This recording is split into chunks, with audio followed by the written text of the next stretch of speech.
Yo, yo, yo, what is up, y'all? My name is Robert Donaldson, and welcome back to the channel. And we have a different type of video in this episode because we're actually going to be filling out a bracket from start to finish. It's going to have every single pick, no betting, lines or money lines or, anything like that. I'm just going to be telling you guys who I'm picking region by region, and I'm really excited for this one, and I'm ready to jump into it here. So let's go ahead and jump out to the South Regional, where we have the number 1 seed in Auburn, and we have the number 2 seed in Michigan State kind of spearheading this thing, and this is a very interesting region. I also think it's the most pickable region when you're talking about upset potential, because I actually think that the 1 seed in Auburn here is probably the most susceptible 1 seed in terms of the entire tournament. Bruce Pearl has only made it out of the first weekend one time in his entire run at Auburn, and I entirely blame that on the stylistic approach and the fact that they never really do much on the defensive end in this tournament to warrant taking them on a deep run. And I do think they obviously beat whoever comes out of that 16 seed matchup. You are not going to find a 16 seed upset on my bracket, I assure you of that, so don't rest assured. I'm not a crazy psycho loco person, but let's go ahead and pencil in Auburn there in the second round. And then when you're looking at Louisville-Creighton, I look at Creighton as a team that really did overachieve because of a fantastic coach, and despite the fact that they had tons of injuries, they made it work, and they won a lot of games. Heck, they made a Big East championship game against St. John's on the backs of just pure will and grit, but I do think eventually that type of attrition is going to come into play, and I think that Louisville has the guards to take advantage of the attrition at that position for Creighton. So let's go ahead and take Louisville to win that game and advance to the second round. And as we go down to Michigan, UC San Diego, I do feel like this was kind of a written-in upset against Michigan, a team that doesn't really have a true identity and can really look stagnant on offense at times. So give me UC San Diego to advance in this tournament field. And then we go down to Texas A&M and Yale. And although Yale picked up the big upset against Auburn last year, and although we backed Yale last year to pull off that upset and to even make a deeper run than that, which didn't come to fruition, I do feel like Texas A&M is going to be geared up, ready to go against a Yale team that really isn't sneaking up on anybody this year and is kind of a lesser version of what they were last year in the wake of losing Danny Wolf. And for that reason, let's go ahead and take Texas A&M to advance to the second round there. And now we've got an interesting one here between Ole Miss and whoever comes out of that playing game between Brian Dutcher's bunch and North Carolina. And when you're looking at that matchup there between either Ole Miss versus San Diego State or Ole Miss versus North Carolina, I do feel like Chris Beard is going to have a coaching advantage, in particular against North Carolina and Hubert Davis. But if it is San Diego State, I really do think we see a very fun matchup there, and I wouldn't be opposed to betting on San Diego State to win it outright, which puts me in a little bit of a dilemma.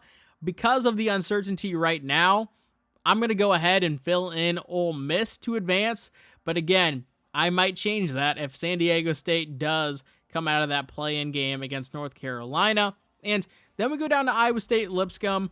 Even with Iowa State dealing with the Keyshawn Gilbert situation and Tamin Lipsey kind of dealing with an injury that held him out of the Big 12 tournament, I do feel like Iowa State has the perfect style to counter Lipscomb and their jump shot heavy offense.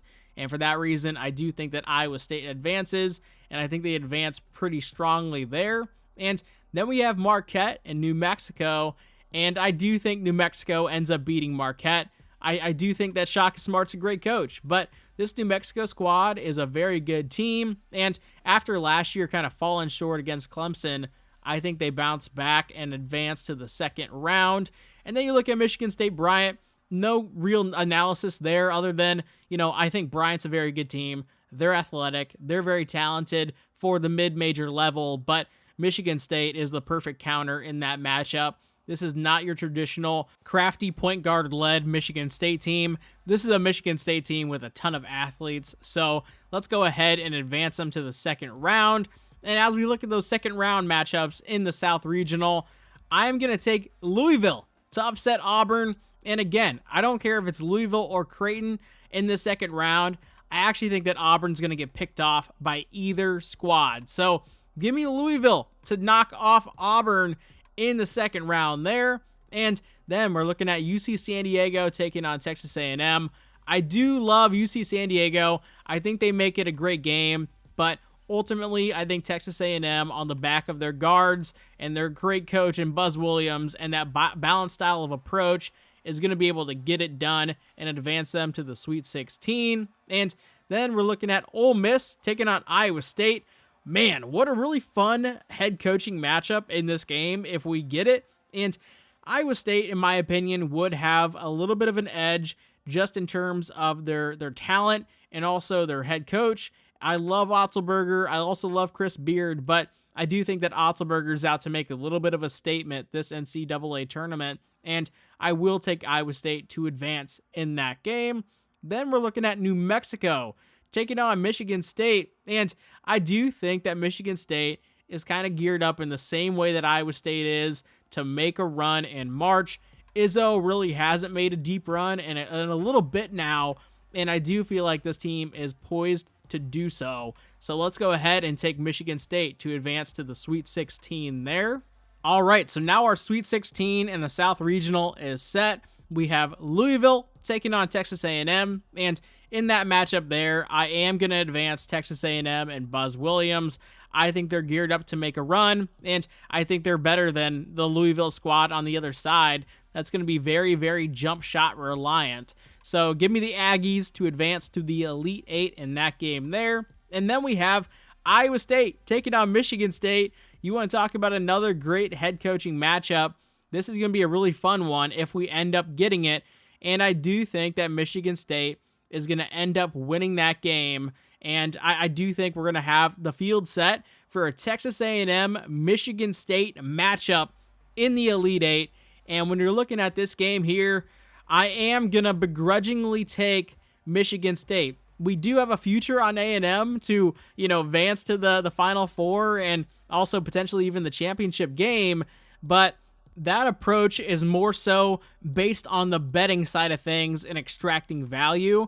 When you're actually talking about, the real basketball terms, I do think that if you're outlining all the possible scenarios, I think Michigan State has probably the easiest route to a Final Four.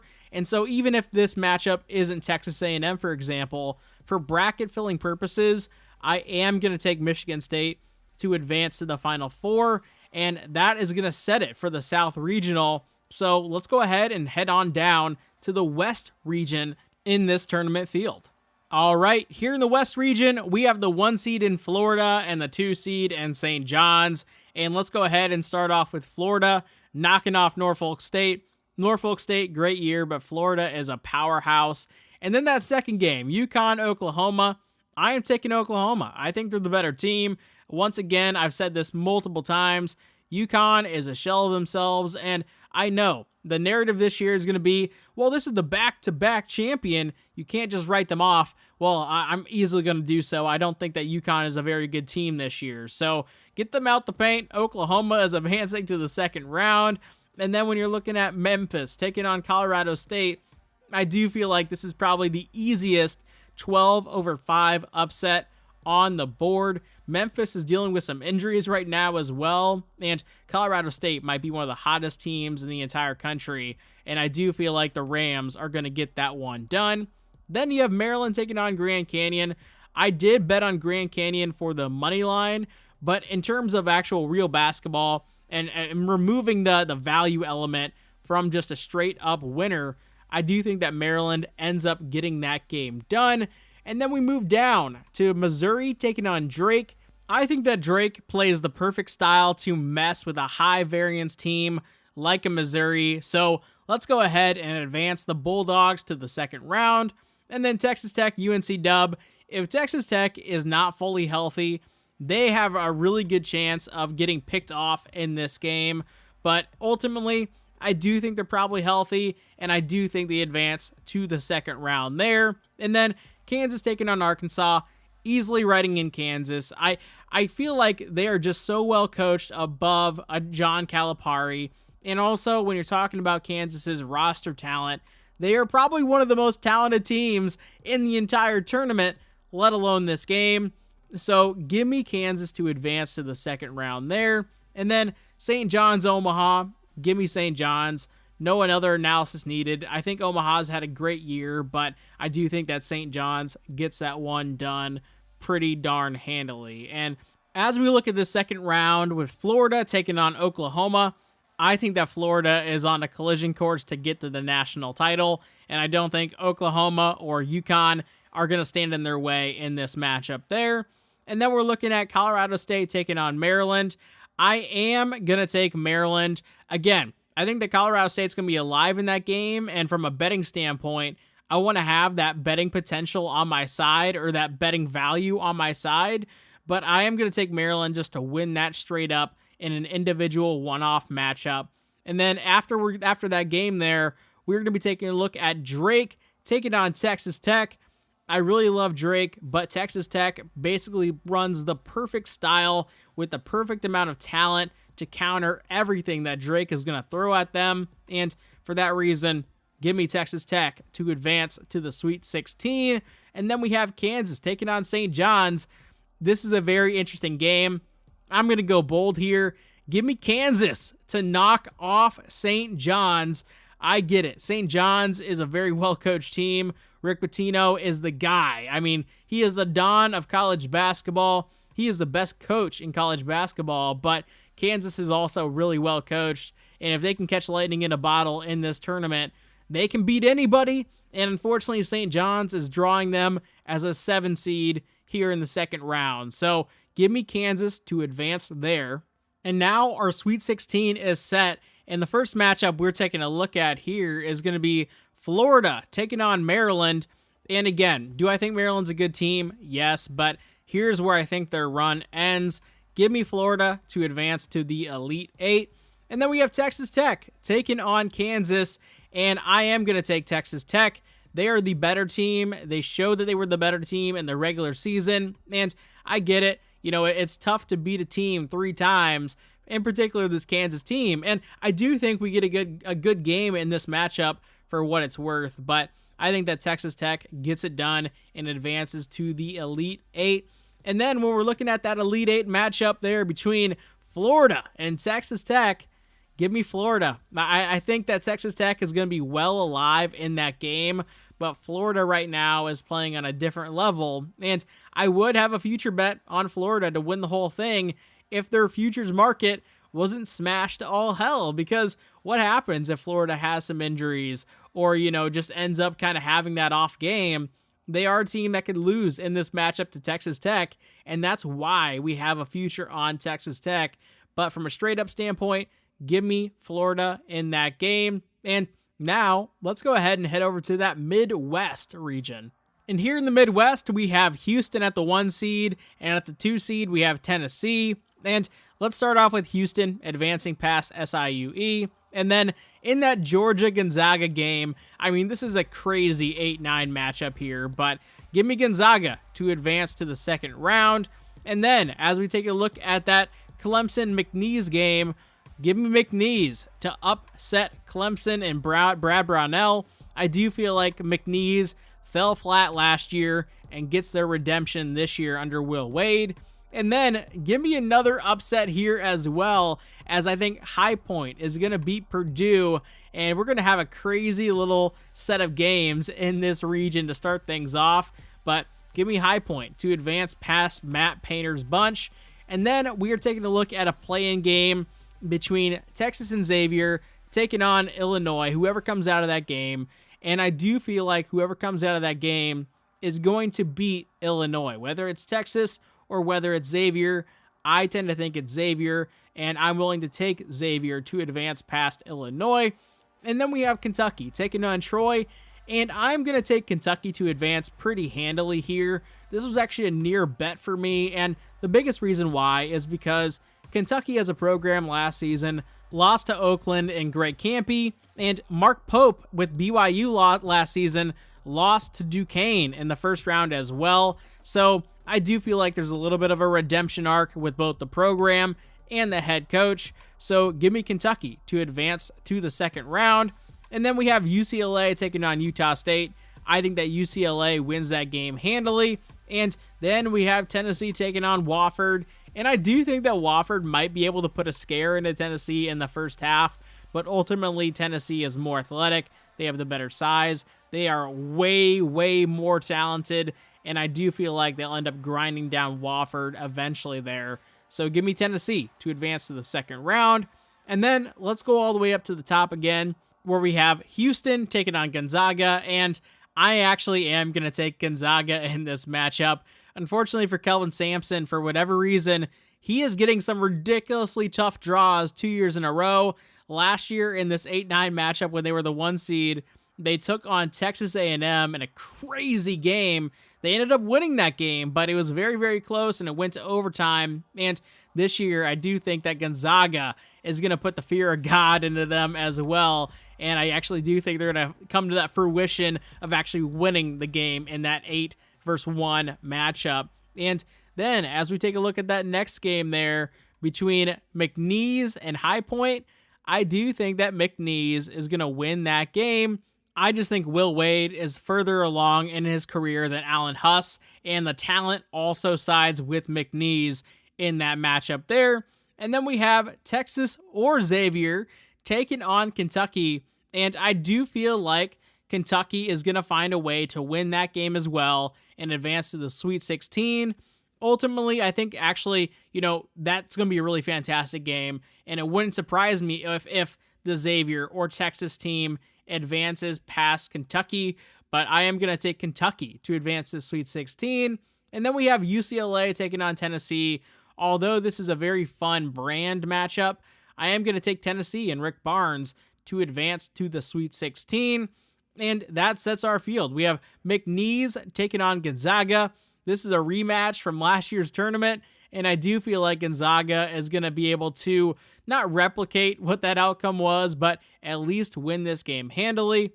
And then we're looking at the next game here between Kentucky and Tennessee, and I do feel like Tennessee is the much better team than Kentucky, so give me Tennessee rather, to advance past Kentucky.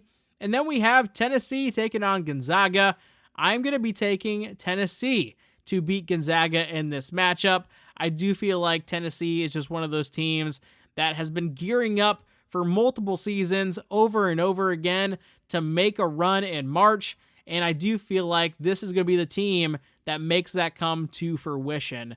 But with all that being said, let's go up to that East Regional for our final region before we hit our Final Four.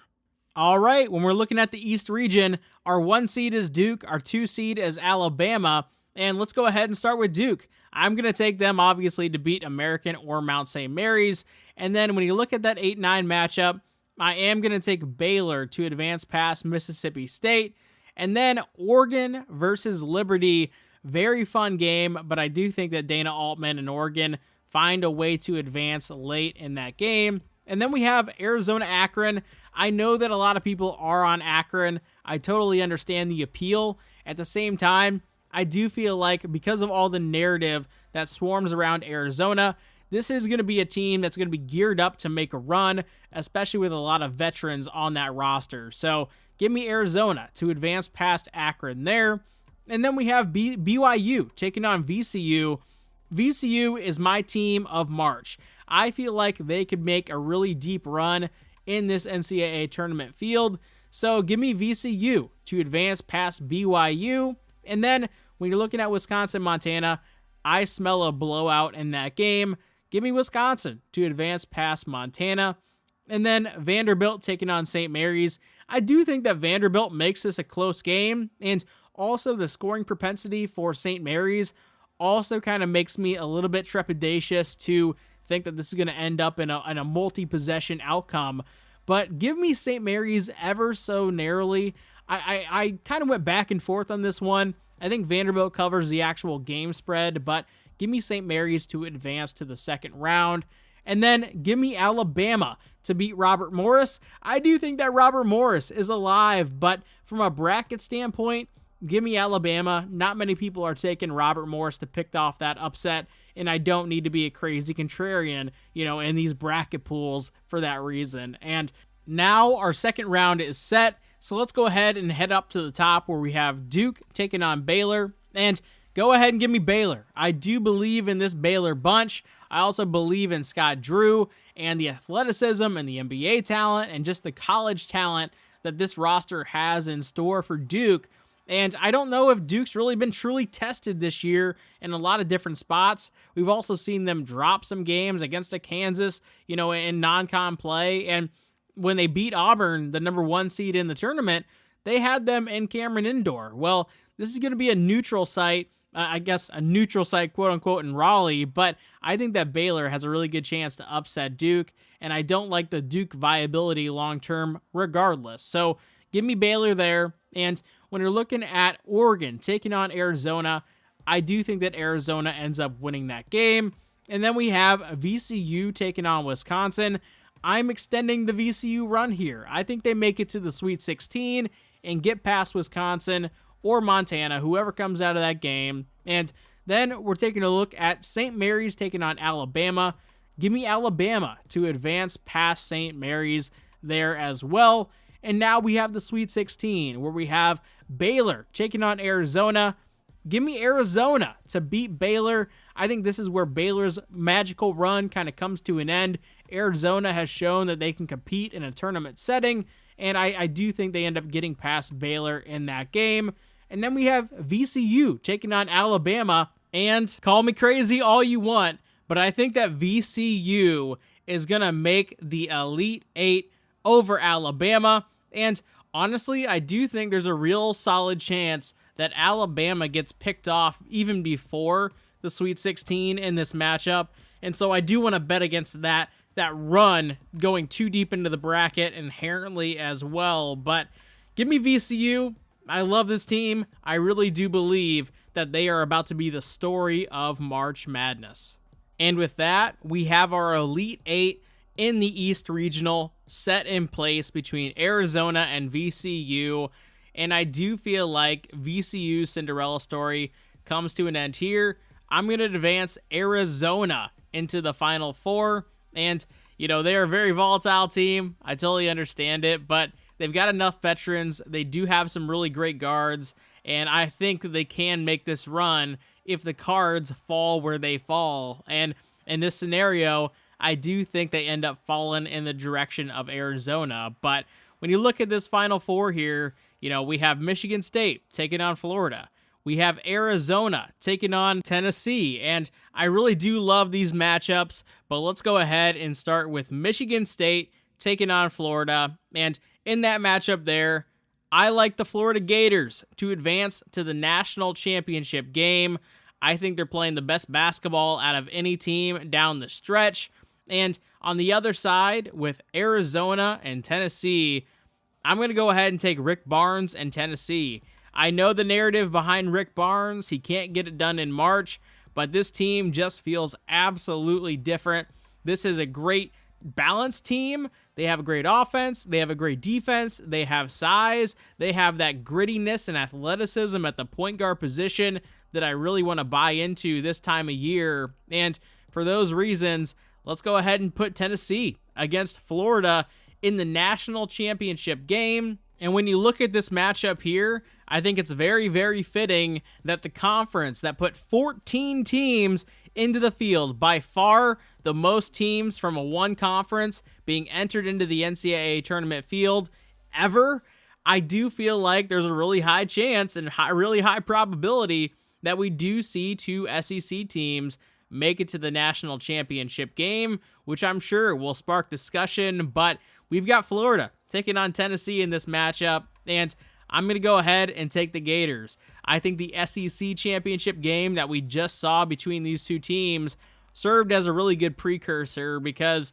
unless there's injuries to Florida down the stretch here, or, if Tennessee just kind of finds a second gear offensively down the stretch, I really do think that the Florida Gators are by far the best team in college basketball. They showed that when they won in Tuscaloosa. They showed that when they won at Auburn without Will Richard. And I do think they're once again going to prove in this NCAA tournament field that they are the best team. So let's go ahead and name the Florida Gators the national champions for my bracket here in 2025. And as I always say, guys, I appreciate you guys for checking out today's video. If you do want to show some love, make sure you drop a like on the video, make sure you subscribe to the channel, and comment down below. You know, am I an idiot? Where did I get it wrong? Which upset should I try to avoid? Who are your guys' national champions? You guys let me know in the comments. Let's start a dialogue. This is a fantastic time of year, and I'm excited, so excited just to watch these games actually take place in front of us. But with all that being said, y'all, I will see you in a future video. Take it easy.